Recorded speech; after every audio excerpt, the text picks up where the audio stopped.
Nous écoutons la catéchèse du pape François à Rome le 23 septembre 2020. Chers frères et sœurs,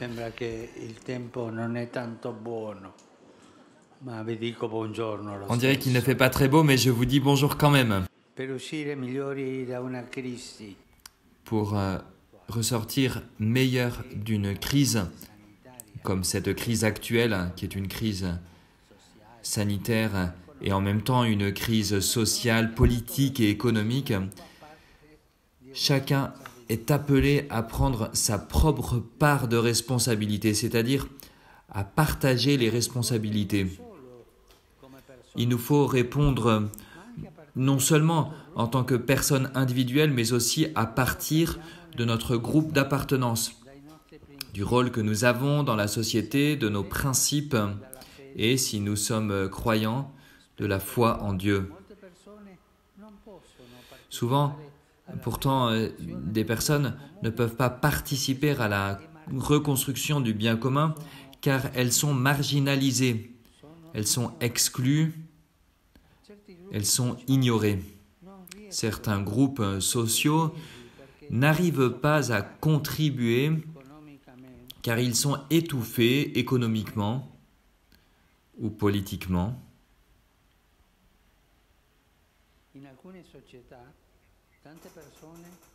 Dans certaines sociétés, il y a de nombreuses personnes qui ne sont pas libres d'exprimer leur foi, leurs valeurs, leurs idées. Si elles les expriment librement, elles sont emprisonnées. À d'autres endroits, en particulier dans le monde occidental, beaucoup répriment leurs propres convictions éthiques et religieuses. Mais on ne peut pas sortir de la crise de cette manière-là. En tout cas, on ne peut pas en ressortir meilleur.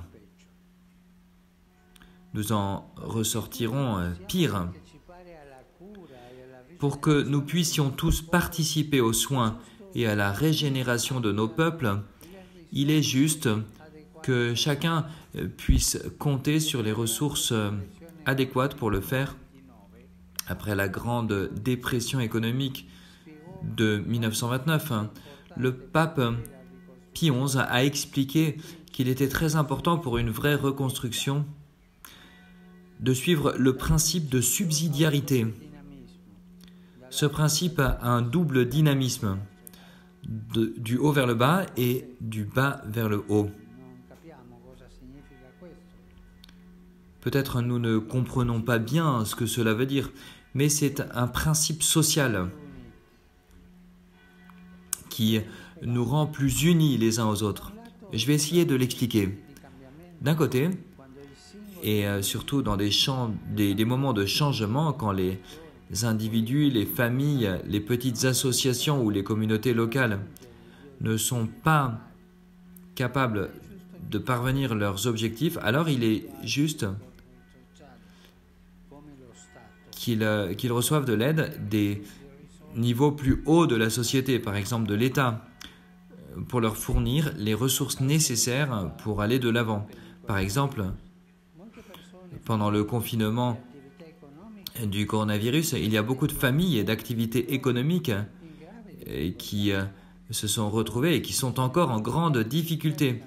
Voilà pourquoi les institutions publiques cherchent à les aider avec des interventions appropriées, des interventions sociales, économiques, sanitaires. C'est donc leur fonction, c'est ce qu'ils doivent faire. D'un autre côté, cependant, les hauts sommets de la société doivent respecter et promouvoir les niveaux intermédiaires ou les niveaux les plus bas. En effet, la contribution des individus, des familles, des associations, des entreprises et de tous les corps intermédiaires et aussi des églises, cette intervention est décisive avec leurs propres ressources culturelles, religieuses, économiques, la participation civique. Ces corps peuvent revitaliser et renforcer le corps social. Donc il y a une collaboration de haut en bas, de l'État vers le peuple, et de bas en haut, des institutions du peuple vers le haut. Voilà en quoi consiste l'exercice du principe de subsidiarité. Chacun doit avoir la possibilité d'assumer sa propre responsabilité dans les processus de guérison de la société dont il fait partie. Quand on active un projet qui concerne directement ou indirectement des groupes sociaux déterminés, ceux-ci ne peuvent pas être laissés en dehors de la participation. Par exemple, qu'est-ce que tu fais? Ah, je vais travailler pour les pauvres. Ah, c'est bien. Et qu'est-ce que tu fais? Eh bien, je leur apprends, je leur dis ce qu'ils doivent faire, etc. Non, non, non, ça n'est pas bien. Le premier pas, c'est de laisser les pauvres te dire à toi comment ils vivent, ce dont ils ont besoin, de les laisser parler, de les laisser tous parler. Et voilà comment peut fonctionner le principe de subsidiarité. Nous ne pouvons pas laisser en dehors de la participation ces personnes-là. Leur sagesse, la sagesse des groupes les plus humbles, ne peut pas être mise de côté. Malheureusement, cette injustice est souvent observée là où se concentrent de grands intérêts économiques ou géopolitiques, comme par exemple certaines activités d'extraction minérale dans certaines régions de la planète. Les voix des peuples indigènes, leur culture, leur vision du monde ne sont pas prises en considération. Et aujourd'hui, ce manque de respect du principe de subsidiarité est répandu comme un virus. Pensons aux grandes mesures d'aide financière des États.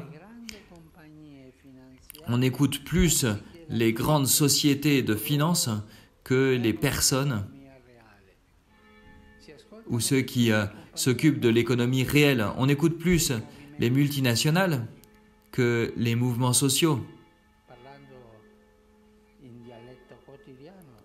Alors, si je vous parle en dialecte quotidien, en langage quotidien, on écoute plus les puissants que les faibles.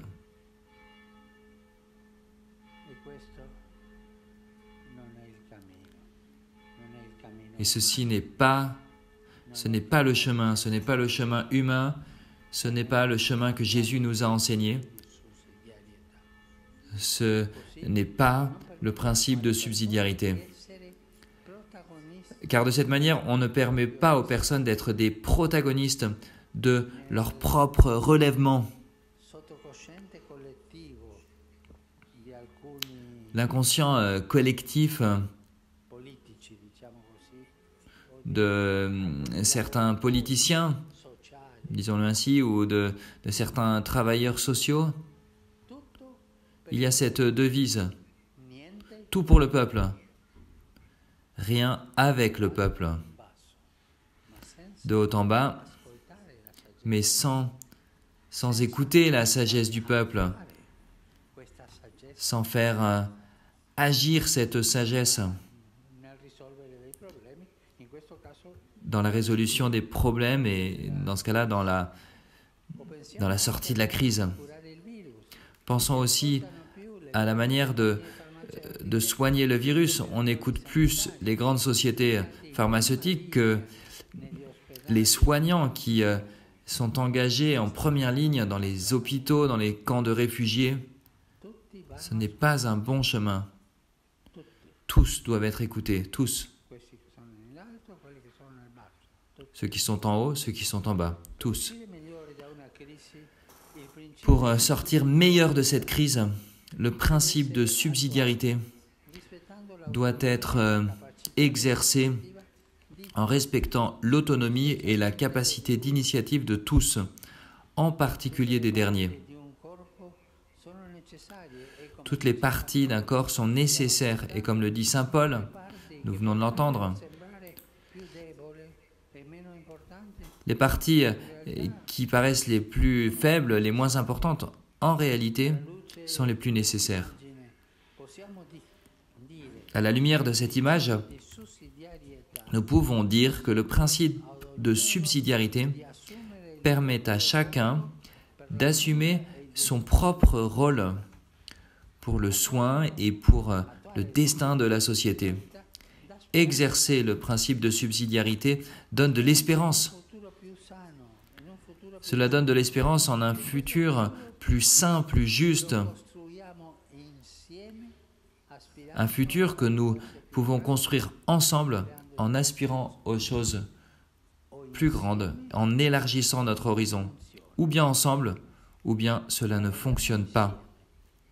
Ou bien nous travaillons ensemble pour sortir de la crise à tous les niveaux de la société, ou bien nous n'en sortirons jamais. Cela ne fonctionne pas. Sortir de la crise ne veut pas dire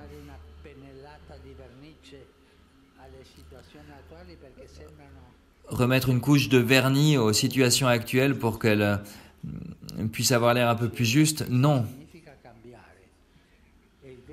Sortir de la crise, cela veut dire changer. Et le vrai changement, nous le faisons tous, toutes les personnes qui forment le peuple, toutes les professions, tous, et tous ensemble, tous en communauté. Si cela n'est pas fait par tous, le résultat sera négatif. Dans une catéchèse précédente, nous avons vu que la solidarité, il s'agit maintenant de solidarité, est la voie pour sortir de la crise, car elle nous unit, elle nous permet de trouver des propositions solides pour un monde plus sain. Mais ce chemin de solidarité a besoin de la subsidiarité. Vous pourrez me répondre, oui, mais aujourd'hui, vous utilisez des mots un peu difficiles. Oui, c'est vrai, mais c'est pour ça que j'essaie d'expliquer ce qu'ils veulent dire. La solidarité, être solidaire, et nous marchons sur le chemin de la subsidiarité. En effet, il n'y a pas de vraie solidarité sans participation sociale, sans la contribution des corps intermédiaires, sans la contribution des familles, sans la contribution des associations, sans la contribution des coopératives, des petites entreprises, des expressions de la société civile. Tous doivent contribuer. Cette participation aide à prévenir, à corriger certains aspects négatifs de la globalisation et de l'action des États, comme cela peut arriver dans le soin des personnes frappées par la pandémie. Il nous faut encourager ces processus qui viennent d'en bas et qu'il est beau de voir, par exemple, je vous donne un exemple, le travail des volontaires dans la crise. Des volontaires qui viennent de toutes les ambiances sociales, des familles très aisées ou des familles les plus pauvres, tous ensemble pour sortir. Voilà la solidarité et voilà le principe de subsidiarité. Pendant le confinement est né spontanément le geste des applaudissements, applaudir les médecins, les infirmiers, les infirmières, en signe d'encouragement et d'espérance. Beaucoup ont risqué leur vie, beaucoup ont donné leur vie. Et nous entendons aujourd'hui ces applaudissements. Applaudissements à tous les membres du corps social, chacun, pour leur contribution précieuse, même si elle semble petite. Mais que pourra faire un tel ou un tel? Non, écoute-le, donne-lui de la place pour travailler, consulte-le. Nous applaudissons.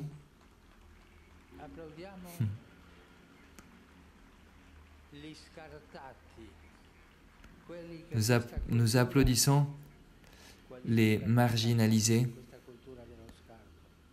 ceux qui sont mis de côté, ceux que cette culture du déchet met de côté, les personnes âgées, les enfants, les personnes handicapées, les travailleurs, tous ceux qui se mettent au service. Tous collaborent pour sortir de la crise. Mais ne nous arrêtons pas à l'applaudissement. L'espérance est audace. Et alors, nous pouvons nous encourager à rêver en grand. Frères et sœurs, apprenons à rêver en grand. N'ayons pas peur de rêver. En cherchant les intérêts de justice, d'amour social qui naissent de l'espérance, n'essayons pas de reconstruire le passé. Le passé est passé. Ce sont des choses nouvelles qui nous attendent. La promesse du Seigneur, c'est « Voilà que je fais toutes choses nouvelles ». Encourageons-nous à rêver en grand, en cherchant ces idéaux. N'essayons pas de reconstruire le passé, surtout le passé qui était mauvais et malade. J'en ai déjà parlé, j'ai parlé des injustices. Construisons un futur où la dimension locale et la dimension globale s'enrichissent mutuellement. Chacun peut y mettre du sien, chacun doit y mettre du sien, de sa culture, de sa philosophie, de sa manière de penser, où la beauté et la richesse des groupes plus petits, même des groupes mis de côté, cette richesse puisse fleurir, cette beauté, et où ceux qui ont plus puissent s'engager à servir et à donner plus à ceux qui ont moins. Merci.